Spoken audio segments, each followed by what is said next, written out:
할렐루야. 미소교회 성도님들 안녕하세요. 2025년 6월 25일 수요 성경 공부를 시작하도록 하겠습니다. 잠시 기도하고 시작하겠습니다. 하나님 감사합니다. 지난 3일도 하나님의 은혜로 또 잘 지내게 해주셔서 감사드립니다. 이 시간에 또 하나님의 형상으로 우리가 빚어지기를 바라는 마음으로 또 우리들에게 주신 하나님의 선물인 자녀들을 어떻게 하나님께서 기뻐하시는 모습으로 양육할 수 있는지 함께 공부하고자 하오니 우리 미소교의 모든 성도님들 가운데 성령님께서 친히 지혜를 주시고 가르쳐 주셔서 하나님의 뜻이 무엇인지 밝히 깨닫고 우리 삶에 적용함으로 또 선한 의의 열매, 성령의 열매를 거두는 은혜가 있게 하여 주시옵소서. 예수님의 이름으로 기도합니다. 아멘. 함께 자료를 보시면서 공부하겠습니다. 오늘 주제는 울타리와 자녀이고요. 교재는 275에서 317조에 해당되겠습니다. 첫 번째, 가족의 중요성에 대한 이제 성경 하나님의 관점을 보겠는데요. 요한 1서 4장 8절에 보면 사랑하지 아니하는 자는 하나님을 알지 못하나니 이는 하나님은 사랑이심이라 이렇게 말씀을 합니다. 하나님 자체가 사랑이시기 때문에 사랑이 없는 사람은 하나님을 알 수도 없다는 것입니다. 사랑이라는 것은 나와 하나님, 나와 이웃 간의 사랑, 어떤 관계를 의미를 하는 것입니다. 그래서 하나님은 관계지향적인 분이시라는 것을 알 수가 있습니다. 하나님 자신만 사랑하신 것도 아니고 하나님 삼위일체 하나님 자신도 사랑하시지만 하나님께서 창조하신 이 세상도 사랑하시고 그 가운데 일부인 사람도 사랑하시면서 더 특별히 이 사람과는 이런 관계를 맺으신다는 것입니다. 인격적인 관계를 의미하죠.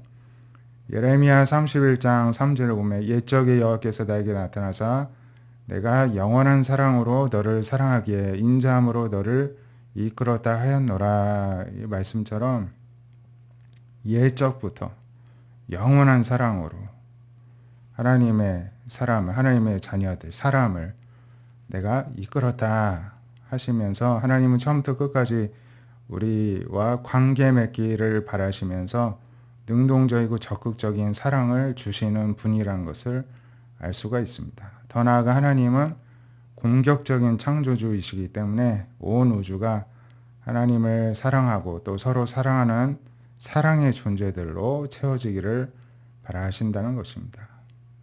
이것이 가족과 무슨 관계가 있느냐 하면은요, 가정은 이러한 하나님의 사랑을 대신하여 이 세상을 가득 채우도록 만드신 하나님의 사회 기관이기 때문에 그렇습니다.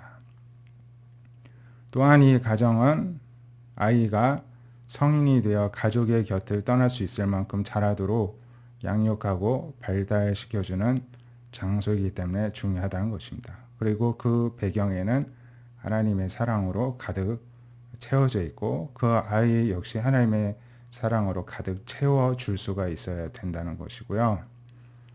이러한 가정에 대한 하나님의 노력을 우리가 엿볼 수 있는 부분들이 있는데, 하나님은 원래 이스라엘 민족을 하나님의 자녀로 삼아 하나님의 가족을 이루려고 선택을 하셨죠.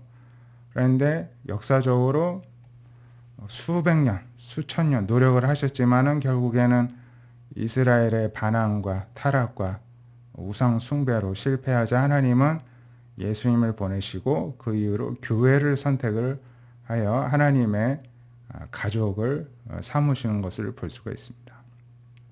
로마서 11장 11절에 보면 그러므로 내가 말하노니 그들이 넘어지기까지 실족하였느냐 그럴 수 없느니라. 그들이 넘어짐으로 구원이 이방인에게 이르러 이스라엘로 시기나게 함이니라. 유대인들이 넘어지니까 이 구원이 이방인에게 이르렀다는 것입니다. 그래서 그리스도의 몸인 교회는 이스라엘이 하던 역할을 대신하게 되었습니다. 즉 하나님의 사랑과 인격을 받아 누리면서 그것을 계속 배가 증가시키는 역할을 이제 하고 있다는 것입니다. 그래서 교회와 가정의 유사성이 있는데 성경에서는 교회를 가정으로 많이 묘사를 합니다. 에베소서 2장 19절에도 그러므로 너희는 이제 외인도 아니고 나그네도 아니고 오직 성도들과 동일한 시민이고 하나님의 권속이란 말은 가족이라는 뜻인데요. 하나님의 가족이다 이렇게 말씀합니다. 교회 성도들을 가리켜 하나님의 가족, 하나님의 가정이다 이렇게 설명을 하시는 것입니다. 또 디모데전서 3장 15절에 보면 만일 내가 지체하면 너로 하여금 하나님의 집에서 어떻게 행하여야 할지를 알게 하려 함이니 이 집은 살아계신 하나님의 교회여 진리의 기둥과 터다. 하나님의 집, 하나님의 교회에서 하나님의 집은 하나님의 가정을 의미하는데 하나님의 가정이 즉 교회인데 이 하나님의 가정에서 우리가 어떻게 행동을 해야 될지를 알려주기를 원한다. 사도 바울이 사역의 목적에 대해서 이야기를 하는 것입니다. 그래서 우리가 배우는 모든 교리들이 사실은 우리가 하나님의 가족으로서 어떻게 살아가는 것이 하나님의 가족답게 사는 것인가를 배우는 것이다 라고 설명을 할 수가 있겠습니다. 심지어 하나님은 하나님 당신을 부모로 우리가 아빠라고 아버지라고 부르기를 바라십니다. 갈라디아서 4장 6절에 보면 너희가 아들이므로 하나님이 그 아들의 영을 우리 마음 가운데 보내사 아빠 아버지라 부르게 하셨다는 것입니다. 그래서 우리가 하나님을 아버지 아빠 아버지 이렇게 부를 수가 있게 된 것이죠. 우리가 아들의 영 예수님의 영을 받았기 때문에요.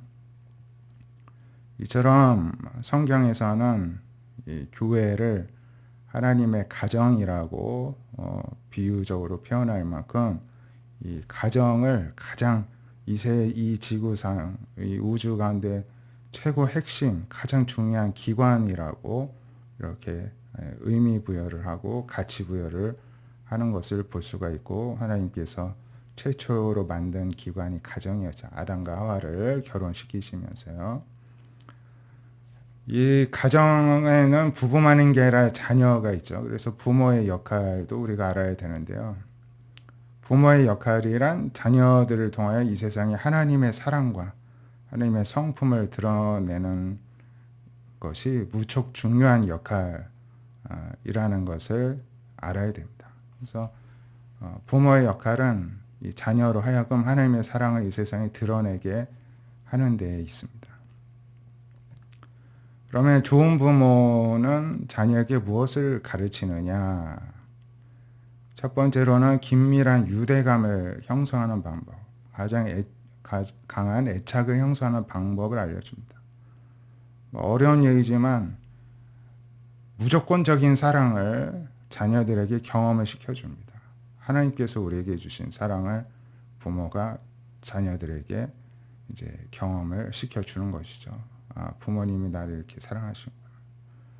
그렇다면 우리의 영의 아버지이신 하나님이 우리를 이렇게 사랑하시겠구나. 알도록 가르쳐 주는 것이 좋은 부모이고요. 두 번째로는 책임감. 무엇이 나의 책임이고 무엇이 자신의 책임이 아닌지를 알게 하는 것입니다. 이 책임감도 성경에서 나오는 것인데요. 하나님께서는 착하고 충성된 종을 칭찬하시고 악하고 게으른 종을 벌을 주시는 분이시죠. 그래서 하나님 앞에 책임을 다하고 충성을 다하는 것이 중요합니다. 그래서 우리가 무엇을 해야 되는지를 알아야 되고 또 무엇은 하지를 말아야 되는지를 알아야 되고 무엇이 나의 책임이고 무엇이 저 사람의 책임지를 구분하는 법을 좋은 부모는 자녀에게 가르쳐 준다는 것입니다. 또한 내가 어떻게 아니요, 이거는 못하겠는데요, 이거는 하면 안 될 것 같은데요, 아니요라는 말을 하고 또 내가 다른 사람도 내가 도와달라는데 그거 안 될 것 같은데요, 이런 말을 거절을 내가 어떻게 받아들여야 하는지도 배울 수가 있어야 된다는 것입니다. 가정에서요. 그래서 이 교재에 보면 책임감을 자녀에게 가르치는 것은 자녀에게 줄 수 있는 가장 가치 있는 선물이다. 이렇게까지 표현을 하고 있습니다. 그래서 자녀에게 사랑을 1차적으로 이제 유대감, 애착을 제공을 해야 되고요. 2차적으로는 책임감을 주어야 사회적 관계가 원만한 채로 성공적인 삶을 살아갈 수가 있다는 것입니다. 반대로 책임감을 배우지 못한 성인은 어떻게 되느냐? 책임감을 배우지 못한 채 성인이 되고 심지어 중년이 되는 경우들도 있는데요. 이런 사람의 특징은 다른 사람이 자신에게 어떤 경계를 정할 때 화를 냅니다. 뿌르퉁하게 삐칩니다. 자기가 다 알고 자기가 다 옳다고 생각하기 때문에 그렇습니다. 그것도 아니면은 단지 평화를 위해서 그래 내가 좋은 게 좋다고 네 어디 한번 하는지 한번 보자 하고서 일단은 내 고집을 꺾고 무조건적으로 순종하는 자포자기 심정으로 따라가는 마지못해 따라가는 이런 모습이 나타난다는 것입니다. 그 이유는 어려서부터 오랫동안 울타리를 쌓는 것, 나의 영역을 내가 이렇게 구축해 가는 것을 두려워하고 심지어는 증오하면서까지 자라왔기 때문에 성인이 되어서 이 과정을 다시 배우는 것은 정말로 고되고 힘든 일이 된다는 것입니다. 그렇기 때문에 어려서부터 이 책임감, 즉 울타리 훈련을 잘 할 수가 있어야 이 아이가 힘들지 않게 삶을 순탄하게 살 수가 있는데요. 이런 것입니다. 식당에서 아이가 자리에 얌전히 앉아 있지 않고 막 돌아다니고 막 장난치고 뛰어다니고 소리 지르고 막 이제 할 때에 아이가 의자 혼자 앉도록 엄마의 훈련이 필요한 순간입니다. 근데 그렇지 않고 뭐 오냐오냐 하고 다 허용해주면 이 아이는 커서 반드시 문제 생기는 아이로 자라게 됩니다. 그래서 훈련이 이제 필요한 상황들이 있는데요. 책임감을 가지는 일, 경계를 정하는 것, 또 만족을 늦추는 길, 이런 내용을 이제 어떻게 또 우리가 훈련시켜야 되는지 또 잠시 후에 보겠고요. 이러한 내용이 필요하다는 것입니다. 훈련 방법은 늘 좋게만 하는 것은 아닙니다. 늘 좋게도 할 수가 있는데 에베소서 6장 4절에 보면 아비들아 너희 자녀를 노엽게 하지 말고 오직 주의 교훈과 훈계로 양육하라. 주님의 교훈과 훈계, 가르침에 합당하게 교육과 예방 훈련을 해야 된다는 것입니다. 부정적인 훈련 방법도 성경에서는 허용을 하는데요. 잠언 15장 10절에 도를 배반하는 자는 엄한 징계를 받을 것이요 견책을 싫어하는 자는 죽을 것이니라. 엄하게 징계를 해야 된다. 그래서 징계, 질책, 결과를 경험시키기 등의 부정적인 훈련도 자녀에게 필요하다는 것입니다. 자녀의 울타리 훈련을 위해서 하나님은 올바른 울타리 발달을 위해 회유와 질책, 회유는 긍정적으로 설득하고 권면하고 기다려주는 것이고 질책은 꾸짖고 책망하고 혼내키고 하는 것이죠. 이 두 가지를 허용하시는데 하나님은 우리의 성장을 위해서 결국에 연습하고 노력하고 실수를 하는 것을 오히려 시키시고 그걸 통해 우리가 배우고 성장해 나아가도록 돕고 계시다는 사실을 우리가 알아야 됩니다. 그래서 우리는 정보를 얻고 정보를 또 서투르게 적용하고 실수를 합니다. 또 실수를 통해서 배우게 되고 좀 더 낫게 시도를 하게 되면서 이제 알아가고 성숙해 가는 것입니다. 히브리서 5장 14절에 보면 단단한 음식은 장선자의 것이니 그들은 지각을 사용함으로 연단을 받아 선악을 분별하는 자들이니라. 이제 음식에 비유했는데 이렇게 마음에 단단한 자들 또 이렇게 수용할 수 있는 포용력이 넓은 사람들은 연단, 훈련을 받은 자들이다. 그래서 선악을 분별하게 된 자들이다. 그래서 우리가 사람은 계속 성장하는 존재이고 또 이렇게 성숙을 향해 나아가야 된다는 것을 성경이 권장하고 있다는 것입니다. 그래서 우리의 영과 육과 정서적인 성장을 위해서 반드시 연습이 필요하고 연습에서는 실수가 스승이고 올바른 훈련들을 통해 아이를 더 많은 내적 구조, 더 많은 책임으로 우리는 인도해 줄 수가 있다는 것입니다. 그래서 계속해서 자녀의 울타리 훈련인데요. 구체적으로 이런 식으로 진행을 해야 된다는 것을 의미를 합니다. 널 향한 사랑은 절대 멈추거나 엄마가 그만두지는 않을 거야. 근데 엄마의 사랑은 언제까지나 계속되겠지만은 너가 똑같이 또 이 같은 행동을 해서 엄마를 실망시킨다면 너가 좋아하는 뭐 TV 보기, 뭐 게임하기 아니면은 뭐 장난감 가지고 놀기를 3일 동안은 못하게 엄마가 벌을 줄 거야 라는 표현으로 비난이 아니라 사랑의 관계는 유지시키되 자신의 잘못된 행동에 대한 결과를 감수할 수 있게 함으로써 스스로 선택할 기회를 주어야 한다는 것입니다. 이렇게 뭐 예를 들어 병원을 가야 되는데 안 간다고 때렸습니다. 안 가도 돼. 대신에 장난감은 오늘 하루 종일 가지고 놀지 못해. 너가 원하는 대로 선택해. 그래서 뭐 병원 안 가야겠다. 그러면 뭐 가지 마. 장난감도 가지고 놀지 말고 심심하게 오늘은 노는 날이야. 그 대가를 치르게 할 때 아이는 자신에게 더 좋은 선택을 할 수가 있겠죠. 그러면 엄마 나 다시 병원 가면 안 돼 하면은 다시 또 병원에 갔다 와서 또 장난감을 가지고 놀게 되고 스스로 고민을 하고 선택하는 존재로 키워야 된다는 것입니다. 그래서 자녀의 울타리 훈련의 목표 결국에는 이제 책임감을 갖기 위한 이제 훈련이 되어야 되는데요. 이제 여러 이제 목표 주제들이 있습니다. 이제 궁극적으로는 자신을 보호할 수 있는 아이가 되는 것을 목표로 하는 것입니다. 가난하기일 때는 무조건적인 애착, 무조건적인 사랑을 경험시켜 줘야 됩니다. 하지만 이제 좀 걷기 시작하고 또 말귀를 알아듣고 이렇게 성장하면서부터 막 2-3살부터는 부모와 그 자녀와의 견해의 차이가 생길 수가 있겠죠. 이제 1-2살부터는요. 그때부터 자녀가 울타리 쌓기 기술을 연습할 수 있게 도와줘야 됩니다.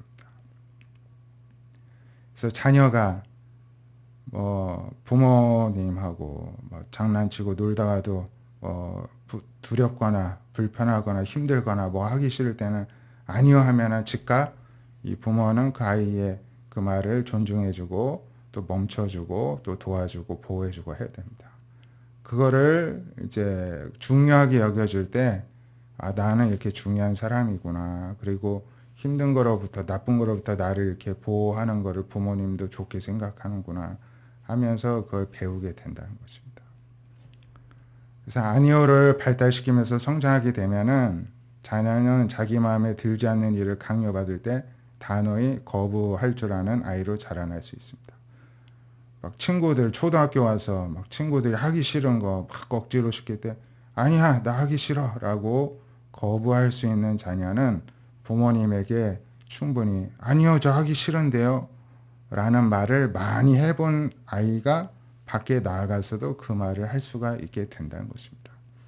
근데 반대로 부모님의 생각과 자녀의 생각이 반대될 때 그 부모의 의견에 반기를 들고 거부할 때 그 자녀의 그 거부를 허용하지 않고 오히려 부모가 상처받고 토라지고 삐치고 말 안 하고 할 때 자녀는 아니오라는 말, 어떤 반대의 의사 표시를 더 이상 하지 못하게 된다는 것입니다. 그래서 외면상 순종적인 아이가 되어서 부모는 만족하게 될 것입니다. 하지만 경계 세우는 법을 배우지 못하였기 때문에 부모한테 무조건 네네 하듯이 나쁜 친구들이 괴롭혀도 네네 괴롭히세요 하고서는 친구들의 부정적인 압박에 쉽게 굴복하는 자녀가 되는 안타까운 일이 발생하게 된다는 것입니다. 두 번째로 자녀에게 가르쳐야 될 것은 자신의 욕구에 대해 책임지는 법을 가르쳐 줘야 됩니다. 어린 시절 부모님의 감정을 책임지면서 보내게 될 경우 자신의 욕구를 탐지하는 레이더가 망가지게 됩니다.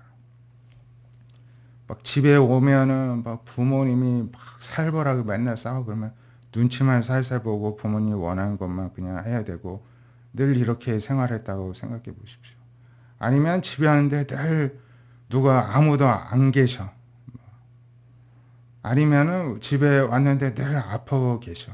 그러니까는 내가 신경을 써줘야 되지 내 마음대로 할 수가 없는 상황 속에서 계속 자라게 된다면은 이제 내가 뭘 필요로 하는지 내가 뭘 하고 싶은지를 전혀 생각을 안 해봤기 때문에 모르는 삶이 된다는 것입니다. 하나님께서는 우리가 배고프고 외롭고 괴롭고 당황스럽고 휴식이 필요하고 하는 것들을 스스로 느끼고 깨닫게 하시고 그 필요한 것들을 얻기 위해서 자기 스스로 주도적으로 이제 행동하기를 바라십니다. 예를 들어 마가복음 6장 31절 32절에서도 예수님께서 제자들에게 너희는 따로 한적한 곳에 가서 잠깐 쉬어라 이제 하셨는데 그 이유는 오고 가는 사람이 많아서 음식 먹을 겨를도 없었기 때문이라는 것입니다. 그래서 그들이 배를 타고 따로 한적한 곳으로 갔다 이렇게 전하는데요. 사람들을 섬기고 돕는 상황에서도 예수님은 제자들의 식사와 또 휴식을 위해서 사역을 중단시키시고 한적한 곳으로 가서 식사도 하고 쉬게 하셨다는 것입니다. 예수님이 누구신가? 하나님의 아들, 또 하나님 자신이시죠. 하나님도 우리가 다른 사람 돕기 이전에 나부터 먹을 거 먹고 쉴 거 쉬기를 바라신다는 것입니다. 우리가 자신의 나 좀 쉬어야 돼, 쉼이 필요해. 나 먹어야 돼, 배고파. 이거를 누가 챙겨주는 것이 아니라 스스로 이렇게 우선적으로 챙기는 것을 예수님도 그렇게 하셨고 그렇게 하라고 우리에게 가르쳐 주신다는 것입니다. 그래서 그런 사람이 되기 위해서는 욕구를 표현할 줄 알아야 되는데요. 아이들이 때로는 분노할 수도 있죠. 분노에 대해서 그냥 솔직하게 이야기할 수 있게 허용을 해줘야 됩니다. 또 아이들을 무조건 위로하거나 감정을 말하는데 괜찮아 말하지 마. 이제 나쁜 생각하지 마. 그만하자. 이렇게 말을 막지 말고 때로는 상실감, 탄식하고 슬퍼하고 할 때 그것을 표출할 수 있게 해줘야 된다는 것입니다. 부정적인 것만이 아니라 기쁨도 표출하게 하고 좋을 때는 마음껏 웃고 같이 즐거워하게 해주고 슬플 때는 함께 슬퍼하고 울게 해줘야 된다는 것입니다. 또 아이들이 질문을 할 때 늘 격려해주고 이제 성실껏 대답해주면서 궁금한 것도 표현할 수 있도록 해줘야 되고 아이들이 고립된 것 같거나 괴로워하는 것 같을 때는 지금 왜 무슨 일이 있니? 걱정이 많은 것 같은데 물어보면서 자신의 감정을 말로 표현할 수 있게 도와줘야 됩니다. 그래서 자신의 욕구를 책임지는 첫 번째 단계는 욕구를 인정하는 것을 훈련을 시켜줘야 된다는 것입니다. 이제 욕구에 대해서 이제 알게 되었다면은 이 욕구를 스스로 책임지도록 도와줘야 되는데요. 내 삶에서 성공하느냐, 실패하느냐의 여부는 무조건 나에게 달려 있다는 것을 자녀에게 가르쳐 주어야 됩니다. 또한 하나님과 또 사람들이 가족들, 부모님이든 가족이든 친구든 때로는 위로도 해주고 훈련도 시켜주겠지만 결국에는 나의 선택에 대해 책임을 져야 하는 것은 나 자신이라는 것을 가르쳐 주어야 된다는 것입니다. 자신의 욕구, 소망, 바람들, 꿈들 이런 것들을 이루기에 노력해야 되는 건 다 자신이 되어야 한다는 것입니다. 세 번째, 나의 문제 때문에 나 외에 어떤 사람을 비난할 수는 없다는 것을 알아야 됩니다. 누구 때문에? 부모님 때문에? 아니면 친구 때문에 잘못됐다라는 생각을 하지 않도록 가르쳐주고 결국에는 나의 문제에 대한 책임자는 나다라는 인식을, 책임감을 가질 수 있게 도와줘야 된다는 것이고요. 네 번째, 때론 내가 누구의 도움이 필요할 수도 있고 또 도움도 받아야 하겠습니다. 그리고 나에게는 영적으로, 정서적, 재정적, 관계적 위기에서 언제나 도와주고자 애쓰는 책임감이 강한 아빠가 있을 수 있고 엄마가 있을 수 있고 선생님이 있을 수 있고 교회 목사님이 있을 수도 있겠죠. 하지만 그 사람들을 전적으로 의존해서는 안 된다는 것도 가르쳐 주어야 한다는 것입니다. 결국에는 내 문제의 최종 책임자는 나다 하는 것을 자녀들에게 심어주어야 한다는 것입니다. 여기서 내 삶은 나에게 달려있다는 인식은 하나님의 관점에서 나온 것입니다. 마태복음 25장에 보면 달란트 비유에 보면 한 달란트 받은 종이 아무것도 안 했잖아요. 그 종을 악하고 게으른 종이라고 야단치면서 천국에서 하나님이 쫓아내시잖아요. 그러한 분이 바로 하나님이십니다. 아무것도 안 하고 그냥 두려움에 사로잡혀 있는 것을 하나님은 죄라고 여기시고 그것을 이해해 주지 않으십니다. 책망하시고 쫓아내십니다. 결국에는 내 삶은 수고하고 애쓰고 노력해서 열매를 맺어내라 하는 것이 하나님의 뜻이라는 것이고요. 아이들이 자신의 무책임과 실수 때문에 생긴 고통스러운 결과를 스스로 체험하게 해야 되고 또 반대로 자기가 노력해서 성취해낸 결과도 기뻐하고 만족할 수 있도록 또 도와줘야 됩니다. 현명한 부모님은 자녀가 안전한 고난, 즉 자녀가 그 나이에 적합한 결과를 체험하도록 내버려 둡니다. 예를 들어서 한 학기 용돈을 미리 주고 스스로 관리하게 하는 것을 교재에는 설명하고 있는데요. 예를 들어 청소년인 자녀에게 한 학기 동안, 한 학기니까는 꽤 길잖아요. 5개월, 6개월, 5개월 정도라고 친다면은 청소년이니까 너가 한 달 동안에 교통비, 간식 사 먹을 돈, 학원비까지 다 알아서 해라. 그럼 한 달에 한 40만 원씩 잡고 5개월이니까 200만 원한테 줄 테니까 한 학기를 잘 살아봐 하고 딱 맡겼더니 처음에는 얘가 개념이 없으니까 그걸로 먹고 싶은 것도 사고 사고 싶은 것도 다 사고 하니까는 한두 달 만에 다 써버리고 나머지 3개월은 막 낑낑대면서 고생한다는 거죠. 그때에도 자녀들이 힘들다고 도와줄 것이 아니라 그대로 내버려 둬야 되는 것이죠.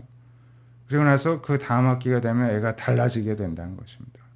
예산을 세우고 계획을 세우고 절약을 하고 그래서 오히려 더 필요한 것들을 또 돈을 모아서 사는 그런 성숙된 아이가 되더라는 이야기에 나누는데요.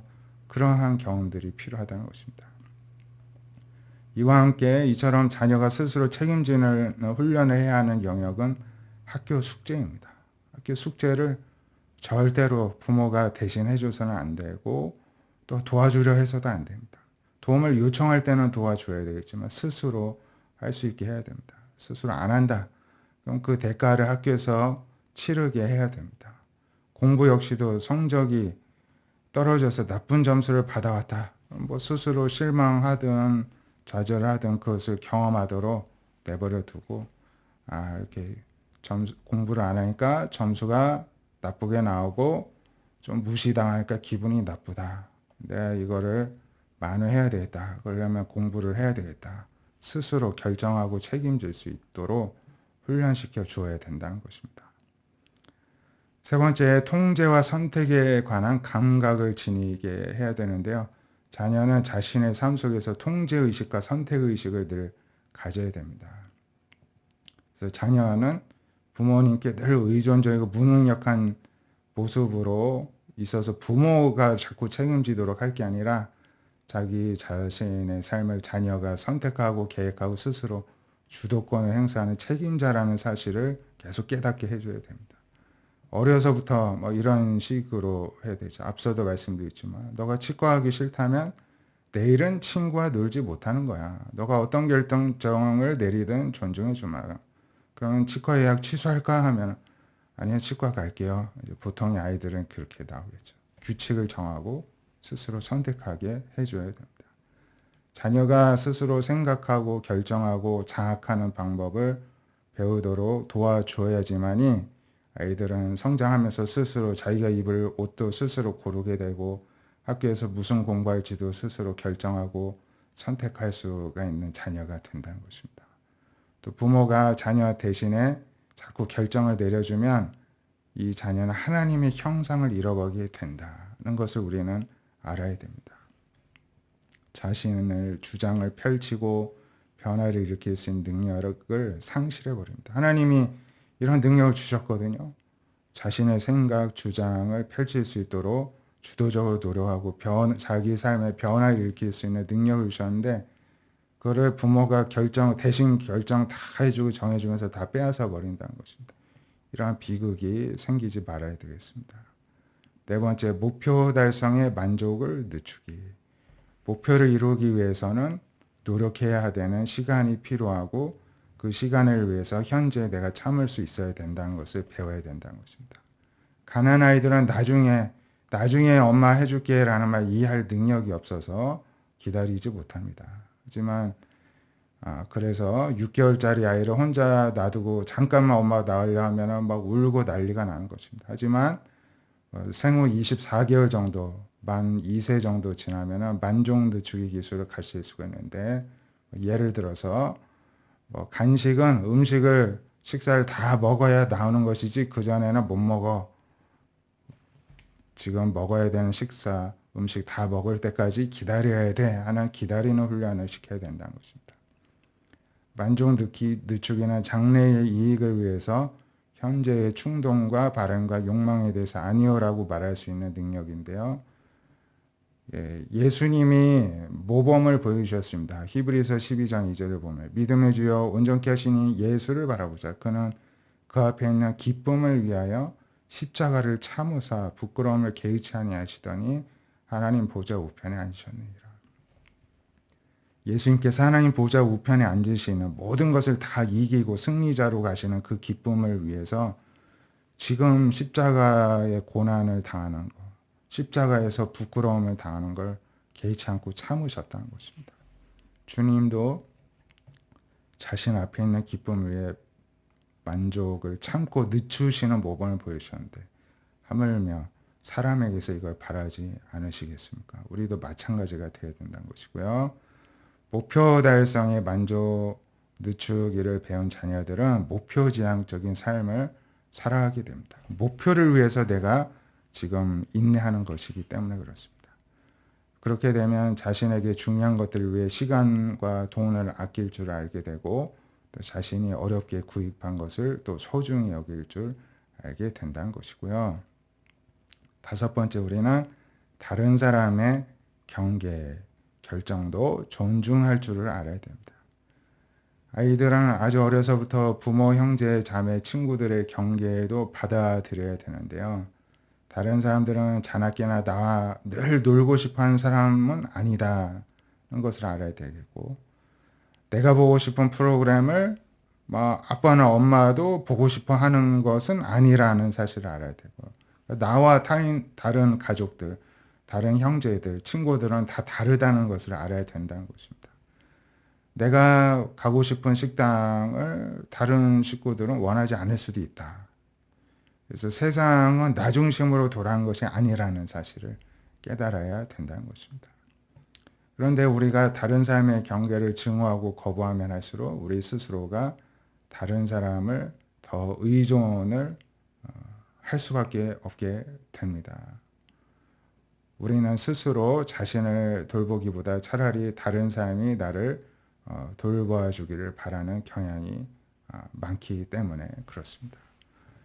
그래서 내가 나와 다른 사람을 자꾸 그 경계심을 가지고 거부감을 가지고 어떻게 다 일치해야지 어떻게 저렇게 다를 수가 있느냐 내가 용납할 수가 없다 지가 알지도 못하면서 뭘 저렇게 안다고 선택을 하느냐 이러한 나와 다른 사람이 같아야 된다는 사고방식을 갖게 되면요 나보다 좀 나아 보이는 사람한테 내가 다 양보해주고 일치를 시키는 이런 습성으로 살게 된다는 것입니다. 우리는 사소한 것 하나까지도 다 다를 수 있다는 것, 또 때론 같을 수 있다는 것을 늘 기억할 수 있고 자녀들에게 가르쳐 주길 원합니다. 수용해야 할 다른 사람의 경계는 이제 부모의 아니요. 부모님이 나의 생각과 다를 수 있구나. 또 형제자매 아니요. 또 형이, 동생이, 언니가, 동생이 나와 생각이 다를 수 있구나. 또 학교 선생님이 아니요. 학교 선생님의 생각과 나의 생각이 다를 수 있구나 하는 걸 받아들일 줄 알아야 되고요. 학교 친구야 아니요. 학교 친구가 또 나의 요구를 안 들어줄 수도 있구나. 그걸 받아줘야 되고요. 회사 사장님, 또 내 일의 감독관이 아니어도 내 상사, 직장 상사의 이제 반대 의견도 내가 수용할 수가 있어야 되고요. 결혼해서나 배우자의 아니요, 내 배우자는 나와 다르게 생각하는구나. 이걸 수용할 수 있어야 되고요. 과식하고 알코올 중독하고 무책임한 생활 방식으로 하면 건강이 나빠지거나 그 문제가 보내는 나의 아니요를 이렇게 생활하면 안 됩니다 하는 사인을 내가 또 수용할 수가 있어야 되고요. 경찰, 법원, 교도소에 아니요. 경찰에 뭐 불려갈 수 있는 범죄라든가 뭐 이런 것들이 이제 안 된다. 사회에서 법률적으로 안 된다는 것을 내가 수용할 수 있어야 됩니다. 이 모든 단계의 아니요를 인정할 수 있어야 성숙한 성인이 되고 이 중에 하나라도 수용을 하지 못하면 반드시 문제가 생기게 된다는 것입니다. 또 다른 사람의 경계를 수용해야 되는 이유는 다른 사람의 경계에 주의를 기울이는 것은 뭐 경계라고 하니까 어려울 수 있는데 다른 사람의 의견이라고 할 수도 있겠습니다. 다른 사람의 의견을 잘 이렇게 경청해 주는 것은 그 사람을 사랑하는 방법이라는 것을 가르쳐 주는 것입니다. 다른 사람의 의견을 존중하고 공감해 주는 것은 그 사람에게 사랑을 베푸는 길입니다. 반대로 자신이 아니요. 나의 의견을 내가 존중받으면 기쁘겠죠. 마찬가지로 다른 사람의 의견도 존중받는 기쁨을 줄 알아야 됩니다. 타인의 경계를 수용하지 못하면은 자녀가 자기 중심적이거나 남을 교묘히 조종하는 삶으로 자랄 수가 있고 문제가 발생하게 됩니다. 늘 나처럼 맞추기 위해서 막 압력을 주고 압박을 해서 조종하는 삶이 되고 문제를 일으키는 삶이 될 수 있습니다. 이제 연령별로 울타리 훈련을 어떻게 할 건지를 이제 마지막으로 보겠는데요. 이제 생후 5개월까지 신생아 때부터 5개월까지는 최초의 보호자인 엄마 아빠로부터 애착감을 형성하고 소속감, 안정감, 환영받는 느낌을 늘 갖게 해줘야 됩니다.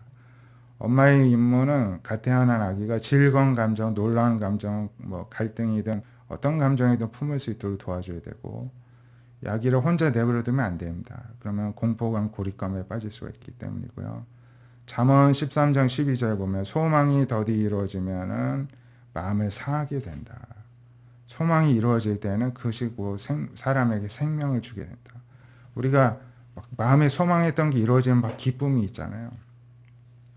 소망이 안 이루어지면은 마음에 애타고 참 힘들잖아요. 아이도 자꾸 울 때 소망이 있을 때 반응을 안 해주면은 애가 우울증에 빠지고 희망을 잃고 더 이상 울지 않는 아이가 될 수가 있다는 것입니다. 생후 5개월에서 10개월까지는 이제 뭐 기어다니고 뭐 만지고 뭐 입에 넣고 하는 시기인데 주변을 탐색하는 이 자녀의 노력, 아기의 노력을 격려를 해줘야 됩니다. 언제든지 부모를 떠나서 주변에 뭐 다른 사람에게도 가보고 물건에도 가보고 할 수 있는 자유를 허용해 주면서 언제든지 또 부모에게 돌아올 수 있는 지지대가 되어 줘야 됩니다.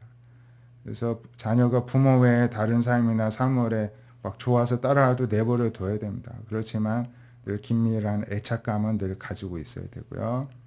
책임감 있는 엄마는 다른 성인과 친밀감에 대한 자기 욕구를 충족하면서 엄마는 아이가 자기 곁을 떠나서 앞을 향해 헤치고 나갈 준비가 되어 있다는 사실을 깨닫고 자녀의 부활을 격려해 줍니다. 이때 막 자녀가 엄마 하자는데도 뭐 말하는데도 막 싫어하고 거부하고 자꾸 막 다른 데 가려고 하고 엄마보다 다른 걸 더 좋아하는 것 같고 해도 질투하면 안 된다는 거고요.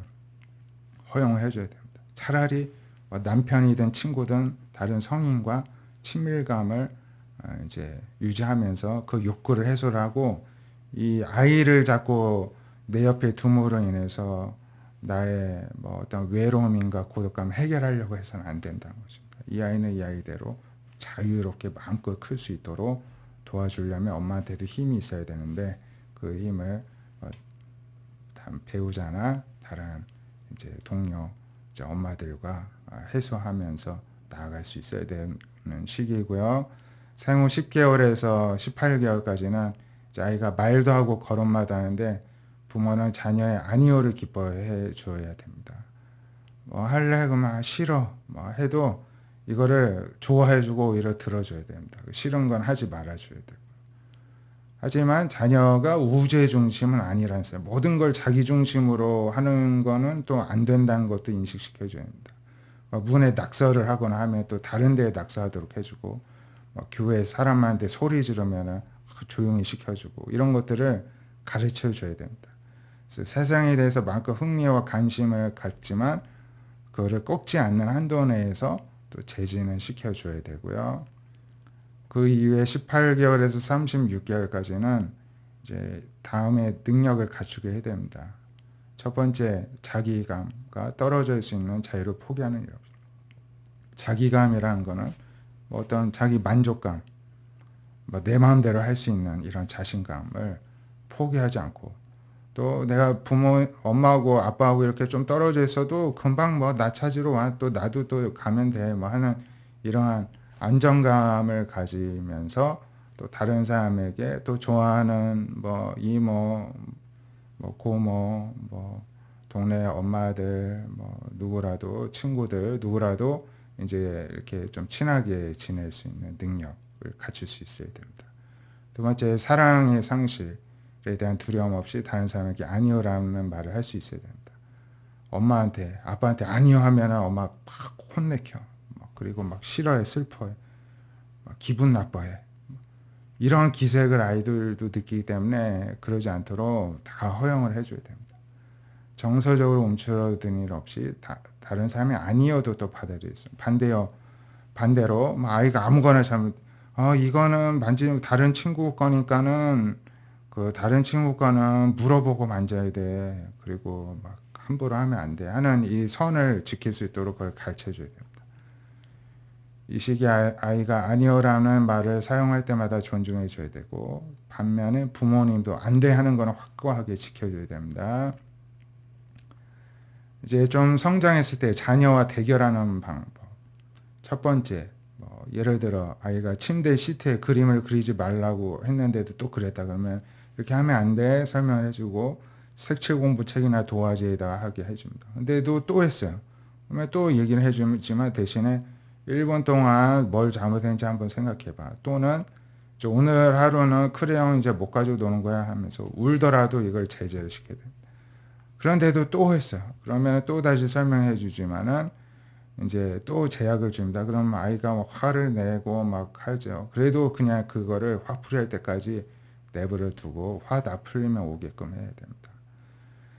그리고 아이하고 이렇게 이러한 이제 갈등을 넘기고 나서는 아이를 안고 위로해 줘야 됩니다. 여전히 사랑한다는 것을 일깨워주고, 아무리 고통스러운 결과를 가져오더라도 엄마가 이렇게 삐치거나 이렇게 실망해서 이제 냉랭하게 대하거나 이런 일이 없어야 된다는 것입니다. 3세에서 5세 때는 자녀는 동성이 부모와 자신을 독립시합니다. 아들은 아빠처럼 되기를 원하고 딸은 엄마처럼 되기를 원합니다. 또 엄마는 딸이 은근히 경쟁을 해요. 아빠는 아들이 아빠하고 경쟁을 해서 엄마를 차지하려고 합니다. 그럴 때 또 엄마 그런 걸 또 허락해 줘야 됩니다.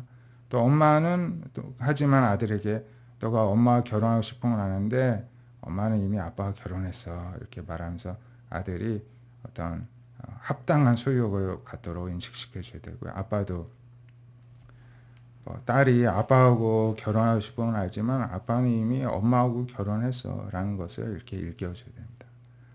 자녀에게 또 배우자에 대한 험담을 해서는 안 됩니다. 그러면 자녀가 혼동이 생기게 된다는 것입니다. 6세에서 11세는 이제 아동 후기라고 할 수가 있는데요. 이때 중요한 건 학교 공부와 놀이를 통해 자신의 임무수의 능력을 길러줘야 됩니다. 친구 관계를 맺는 능력을 익히게 해줘야 됩니다. 자녀가 숙제, 간단한 집안일, 자습에 대한 원칙을 세우고 스스로 할 수 있게 도와줘야 되고요.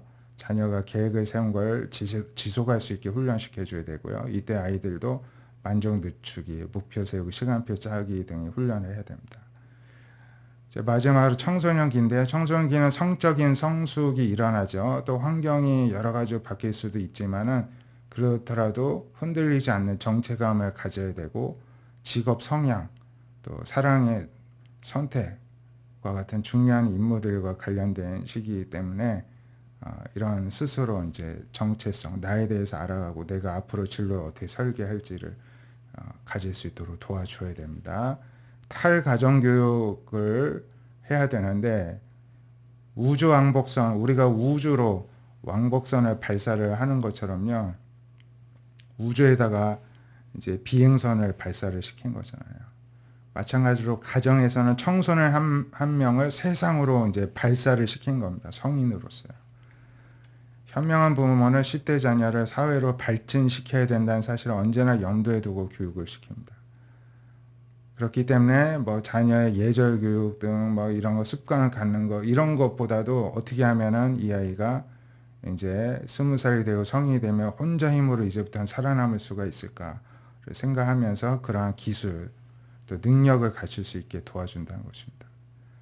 10대들은 자기 자신과의 관계, 일정, 가치, 돈 등에 가능한 확고한 울타리를 쌓아야 되고요. 훈련에 실패할 경우에는 이런 현상이 생길 수가 있습니다. 가족으로부터 고립감, 우울감, 반항적인 행동, 가족 내 갈등, 맨날 뭐 부모님이나 뭐 다른 형제자매와 싸우고, 또 질 나쁜 친구들 어울리고, 학교에 자꾸 문제 뭐 빠지고, 뭐 도망가고 문제 생기고, 또 먹는 거, 뭐 과식을 하든가, 아니면 너무 절식을 하든가, 섭식장애, 막 술을 마시고, 미국 같은 거 마약을 하고, 자살 생각하거나 자살 시도를 하거나 이런 문제가 나타날 수 있다는 것을 우리가 기억하고 그렇지 않으려면은 아이가 잘 독립을 할 수 있도록 도와줘야 됩니다. 결론입니다. 결과적으로 자녀가 자신의 삶에 대한 책임의식, 통제의식을 키워날 수 있게 해주는 것이 우선입니다. 만약에 등교를 거부하는 자녀가 있다면 억지로 보내기보다는 그럼 너가 다니고 싶은 학교는 어디인데 하면서 스스로 선택할 수 있게 도와줘야 되는 게 효과적입니다. 두 번째, 결과는 자녀 연령에 적합한 것이어야 됩니다. 10대에 막 매를 대고 때리고 하면은 자존심만 상할 뿐이지 그렇게 효과가 없는데, 만약에 4살의 아이 같은 경우에는 잘못했을 때 때린다 하면은 오히려 인격 형성에 도움이 되는 면도 있다는 것입니다. 적절할 경우에는요. 세 번째, 결과는 위반 행위의 심각성과 관련이 있어야 됩니다. 위반이 심각한 것과 심각하지 않은 것을 구분해야 되는데요. 막 심각하든 뭐 사소한 거든 막 무조건 막 모질게 호되게 야단치고 때린다. 이것도 문제가 생긴다는 것입니다. 늘 두려움에 사로잡힌 아이로 자라게 되죠. 네 번째, 울타리의 목표는 스스로 유도한 결과와 더불어 내적인 동기의식을 심어주는 것이어야 됩니다. 아이가 스스로 일어나 학교 가고 책임을 다하고 공감하고 염려하는 거, 이런 스스로 알아서 하는 삶이 될 수 있게 도와줘야 되고요. 마지막으로 부모는 자녀가 내적인 울타리 의식을 지닌 채 타인의 울타리도 존중해 주는 것을 늘 가르쳐 줘서 그런 사람이 되게 도와줘야 된다는 것입니다. 오늘 공부는 여기까지가 되겠고요. 내용이 오늘 조금 많습니다. 아무래도 자녀 교육에 관한 내용이다 보니까 많은데요. 또 한번 교재를 보시고 또 부족한 부분, 또 잘 이해 안 되는 부분, 또 궁금한 부분들은 주일에 우리 함께 공부하는 시간에 나누도록 하겠습니다. 긴 시간 함께 공부해 주셔서 감사드리고 기도하고 마치겠습니다. 하나님, 우리에게 지혜를 주셔서 한 사람의 성숙한 사람이 먼저 되게 해 주시고, 그러한 바탕 속에는 하나님에 대한 사랑과 또 주님의 모습을 닮은 제자로서의 그러한 사명감, 책임의식이 있게 하여 주시옵시고, 그러한 가운데 하나님이 허락하신 자녀들에게도 하나님의 형상을 닮은 달란트 비유에서 칭찬받은 종들과 같이 자기 삶을 책임감 있고 주도적으로 하나님을 늘 신뢰하고 세상을 신뢰하고 타인을 신뢰하는 가운데에서 잘 헤쳐나갈 수 있는 그런 자녀들로 양육시킬 수 있는 지혜와 능력과 은혜를 우리 미소교회 가운데 성도님들 가운데 허락하여 주시옵소서. 그렇게 하실 주님을 찬양하고 예수님의 이름으로 기도드립니다. 아멘. 오늘도 공부하시느라 수고 많으셨습니다. 감사합니다.